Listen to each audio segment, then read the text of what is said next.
Buenas tardes, compañeros. Jim, ¿qué se dice?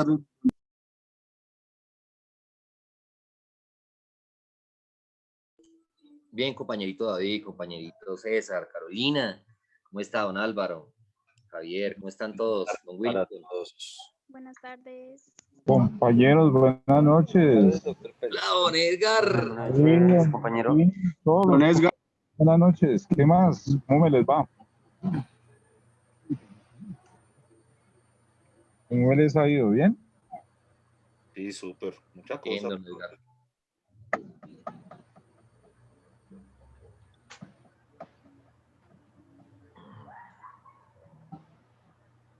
¿Y cómo la tarea es, cómo es el ejercicio de la profesora? Pues del profesor. ¿El del taller? Eso, del taller. Claro, Es es de la profe. de la profe, ¿no? Okay. Buenas tardes, compañeros. Sí, sí. Eduardo. Buenas ¿Cómo tardes. está, Eduardo? ¿Bien o para qué? Bien, don Alvarito, gracias a Dios. Eso me gusta.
Buenas noches, compañeras y compañeros. El día de hoy tenemos un invitado especial en nuestra clase.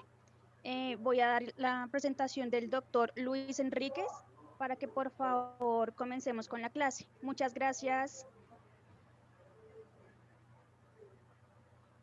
Como Carolina no alcancé a escuchar, ¿puede repetir? Gracias. Doctores, ¿cómo están? Muy buenas tardes. Doctor, buenas tardes. Buenas tardes. Doctores, el día de hoy nos acompaña el doctor Luis Enríquez. El doctor Luis Felipe Enríquez es nada más y nada menos que un abogado penalista que tiene más de 30 años de experiencia, mis queridísimos amigos, en derecho penal. Es especialista en derecho penal en la Universidad Nacional, tiene especialización en derechos humanos en la Universidad Santo Tomás, tiene especialización en derecho administrativo en la Universidad Libre y es ex juez de la República, señores, y es socio director de la seccional Atlántico de la firma Consorcio de Abogados. Doctores, con ustedes, el doctor Luis Enríquez, por infortunio, por una circunstancia de índole personal, no puedo acompañarlos, pero quedan en la mejor de las manos. Muchas gracias, doctores. Doctor Enríquez, bienvenido y muchísimas gracias por colaborarnos. Buenas tardes y muchas gracias, doctor Diego, y acompañándolo. En la noche de hoy, la tarde-noche, vamos a trabajar dos temas. ¿Me escuchan bien? Sí, Sí, doctor, sí, perfecto.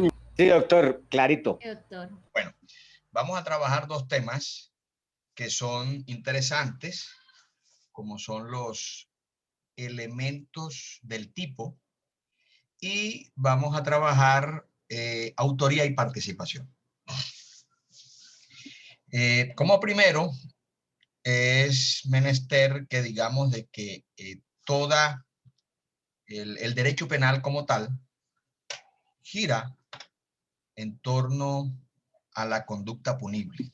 Eso es lo que es el detonante para que se proceda a realizar todo el análisis de tipicidad y en eso el análisis de los elementos del tipo para lograr la adecuación típica de esa conducta punible o de ese comportamiento si se es conforme a la norma. Entonces, debemos comenzar manifestando, como ya lo dije anteriormente, que todo gira en torno a la acción. Y como porque es el comportamiento de un ser humano, el que es el motor sobre el que gira todo el análisis del derecho, tanto del derecho penal como del derecho procesal. Pero antes de adentrarnos, es menester que hagamos un breve trabajo de recordar, para no entrar así de sopetón a los elementos del tipo como tal. Se hace necesario que miremos que estos elementos del tipo, como su nombre lo indica, pertenecen al tipo como descripción abstracta. Ese tipo, a su vez, pertenece a un estadio del delito como tal, como es la tipicidad. Ya sabemos que para que una conducta sea punible, o sea, para que sea un delito, necesita que sea típica, antijurídica y culpable. Ya sabemos que la tipicidad es la adecuación de ese comportamiento dentro de un tipo, que la antijuridicidad es la contrariedad de esa acción frente a la norma, una relación de contradicción. La simple contradicción es una antijuridicidad formal. Se requiere de que esa contrariedad del comportamiento verdaderamente lesione o ponga en peligro un bien jurídicamente tutelado, que es lo que se llama la antijuridicidad material, respetando lo que se ha denominado el principio de lesividad. Luego encontramos a la culpabilidad como ese juicio de reproche al autor, al dueño de ese comportamiento que es contrario a derecho. Ahora, hay unas causales de ausencia de responsabilidad, así las trae el código, pero que antes, por rigurosa dogmática, se hablaba de causales de justificación del hecho y causales de inculpabilidad. Ya sea que atacaran, estuvieran relacionadas con la antijuridicidad o estuvieran relacionadas con la culpabilidad.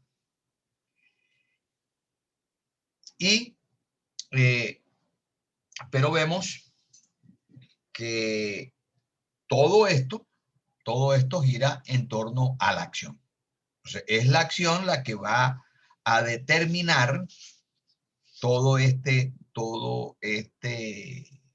componente del delito. Ahora, en los elementos del tipo, ya teniendo claridad, en los elementos del tipo tenemos que el tipo penal, ustedes lo han venido observando, es una oración gramatical. Tiene un sujeto y tiene un predicado. O por ejemplo, en el homicidio, ¿tienen a la mano el Código Penal? Sí, doctor. ¿Quién le puede dar lectura al artículo 103?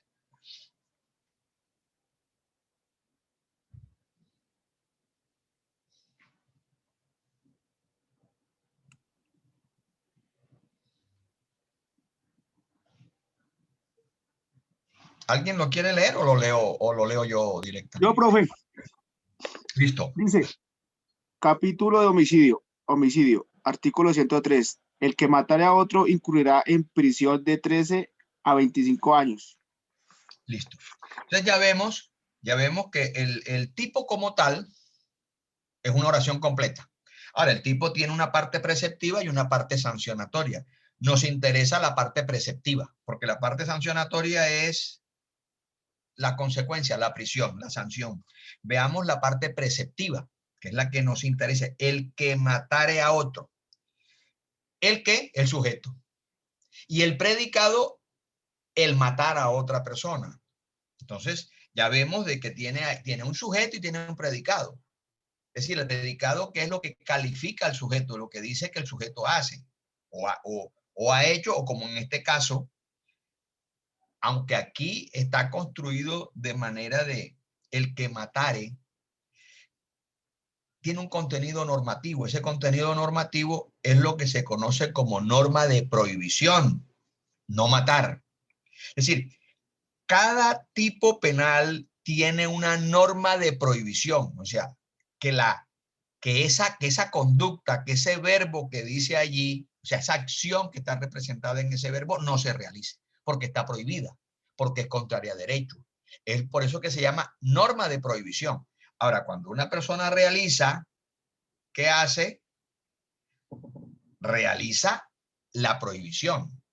Entonces, en ese entendido, teniendo ya de que es una verdadera oración gramatical, en esa oración gramatical, estos mismos elementos del tipo se van reflejados como una oración. Hay unos sujetos, hay unos objetos y hay una conducta. Entonces, dentro de los sujetos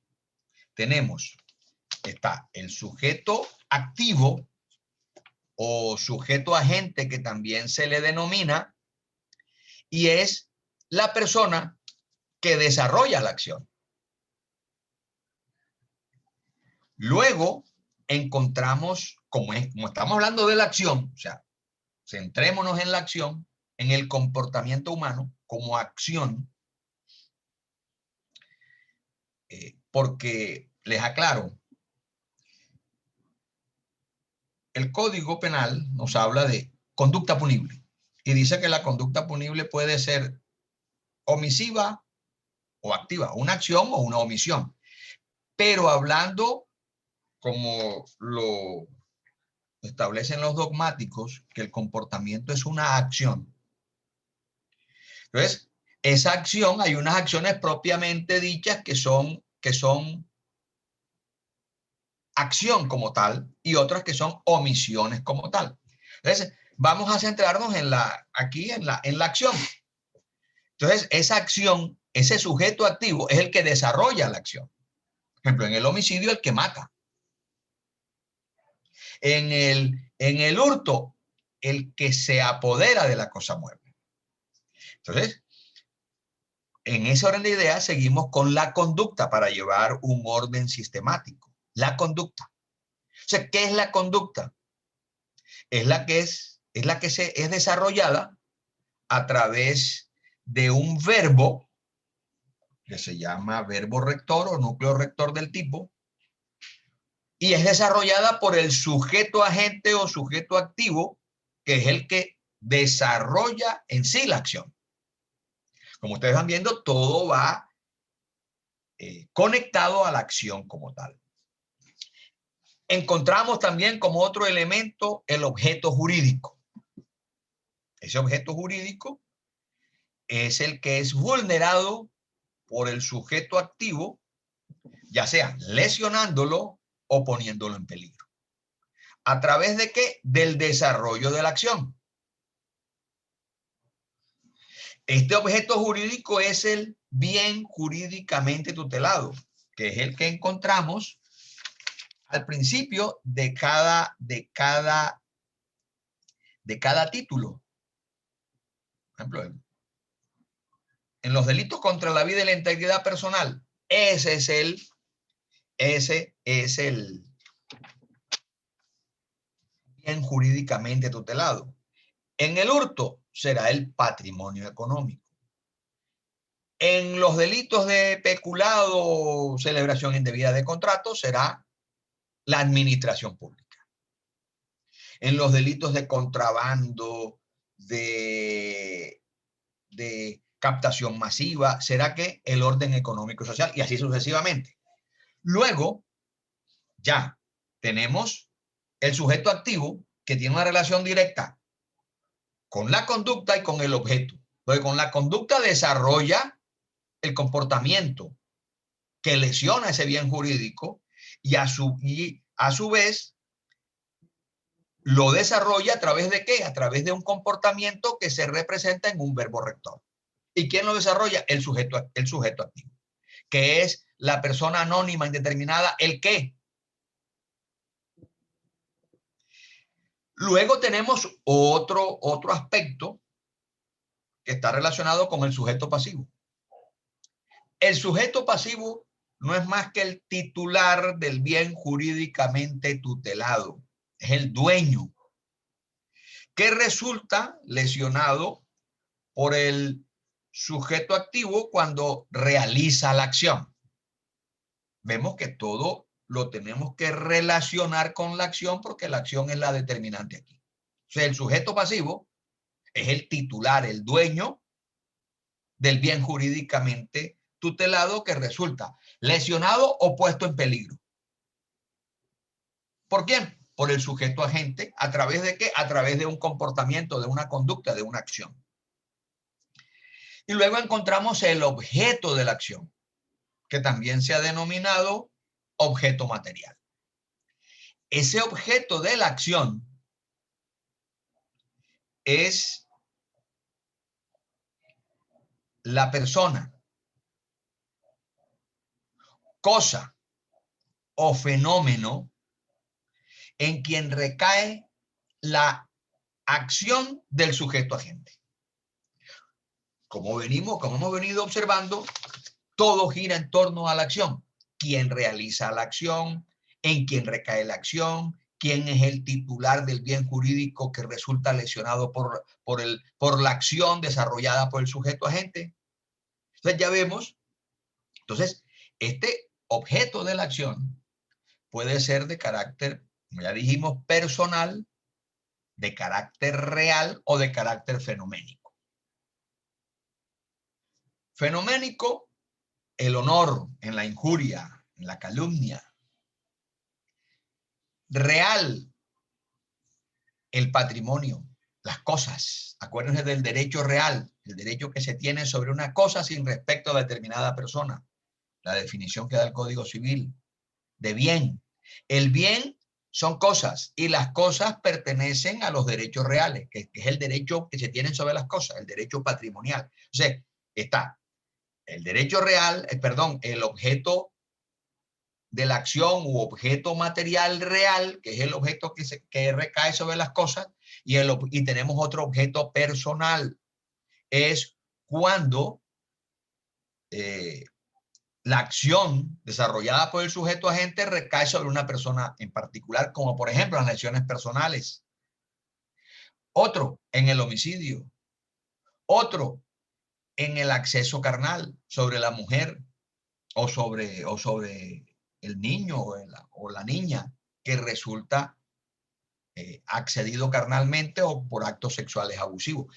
Entonces, allí vemos que ese objeto de la acción u objeto material es de carácter personal. Teniendo esta claridad de estos elementos, estos son unos elementos, llamémoslo, genéricos. Los tienen todos los tipos penales. Por ejemplo, en el homicidio, ¿quién es el sujeto activo en el homicidio? Después de esta, ¿quién me lo puede decir? ¿Quién es el sujeto activo? El homicida. El que realiza la acción. O sea, hablemos de acuerdo, o sea, como yo les he dicho, o sea, todo gira en torno a la acción. O sea, digamos, ¿quién realiza la acción? El que mata, el que realiza la acción, el que realiza la acción de matar, o sea, acción que está representada en el verbo matar. Entonces, ¿quién? O sea, ubíquenme el objeto jurídico. ¿Cuál es el objeto jurídico en el homicidio? La vida. La vida, como bien jurídicamente tutelado. ¿Y quién es el sujeto pasivo? La víctima. Matar la víctima. No, es que víctima, ese es un concepto que tiene otra connotación. La víctima. El muerto, el occiso. La persona a quien recae la acción. Exactamente, la persona en quien recae la acción es el occiso, en este caso. Y, o sea, fíjense cómo acá en este tipo penal de homicidio coincide el sujeto pasivo con el objeto de la acción, ¿cierto? Porque el sujeto pasivo es el titular del bien jurídico. Y el objeto de la acción, ¿quién es aquí? El mismo occiso. Hay tipos penales en que no coinciden. Por ejemplo, en el hurto.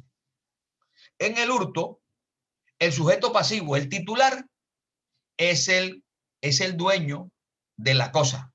Por ejemplo, en un celular, hurto de un celular, el dueño del celular es el sujeto pasivo porque es el titular del bien jurídicamente tutelado, que es el patrimonio económico. Pero el objeto de la acción, ¿cuál es? ¿Quién me lo puede decir en el delito de hurto? El celular. El celular, claro, la cosa en quien recae la acción. O sea, el apoderamiento es sobre una cosa, sobre el celular.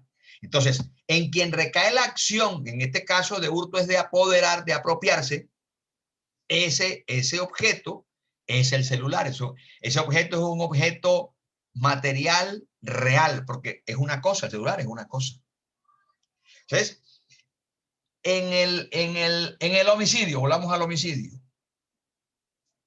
Vea que en el homicidio coincide el sujeto pasivo con el objeto de la acción. En el delito de peculado por apropiación, en donde el que se apodere de bienes del Estado, así es como más o menos es la descripción del delito de peculado. Leámoslo.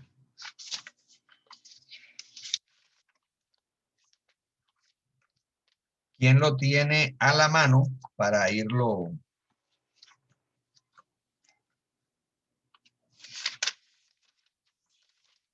¿Qué Dice, artículo es, doctor?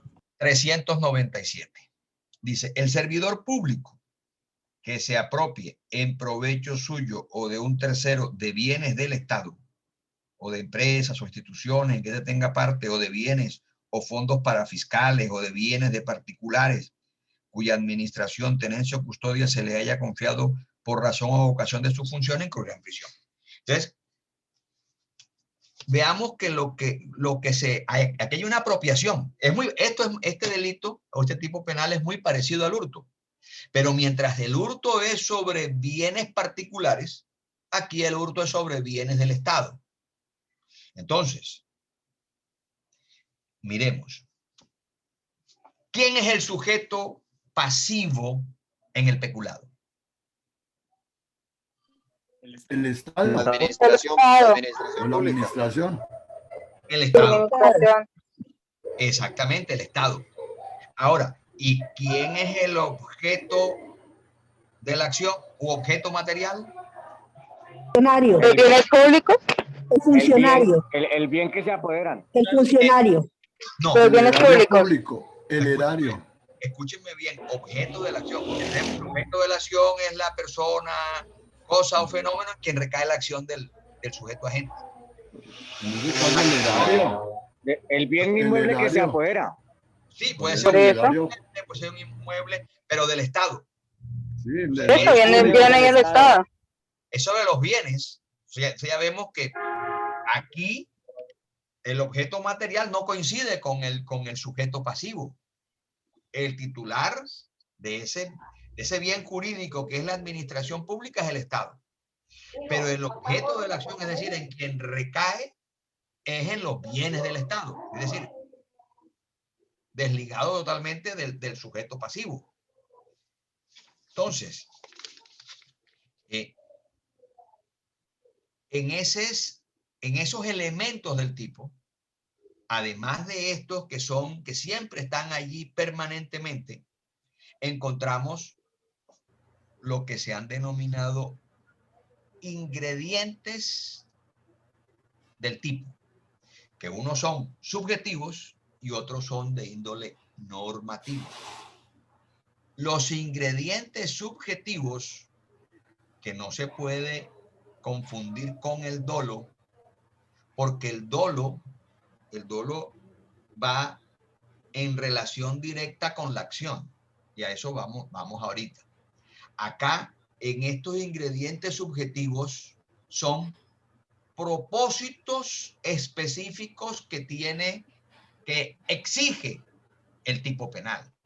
Como por ejemplo, en el peculado, que lo estamos viendo, cuando dice el servidor público que se apropie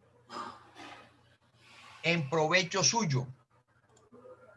Lo mismo que si le damos lectura al artículo del hurto, el 239, que nos dice el que se apodere de una cosa mueble ajena con el propósito de obtener provecho. Aquí dice en el peculado, el servidor público que se apropia en provecho suyo. Entonces, es ese propósito de provecho, porque alguien puede apoderarse y no tener el propósito de sacar un provecho. Como por ejemplo, hay un pintor, que es el típico ejemplo que ponen los doctrinantes. Hay un pintor, pero nadie lo conoce, y un amigo sustrae una obra no con el propósito de sacar provecho, sino de exhibirla para que ese amigo se vuelva famoso, se vuelva un pintor famoso. Entonces allí, muy a pesar de que él hizo un apoderamiento de una cosa mueble ajena, pero si no hay el propósito de obtener un provecho para sí, no se da el tipo penal de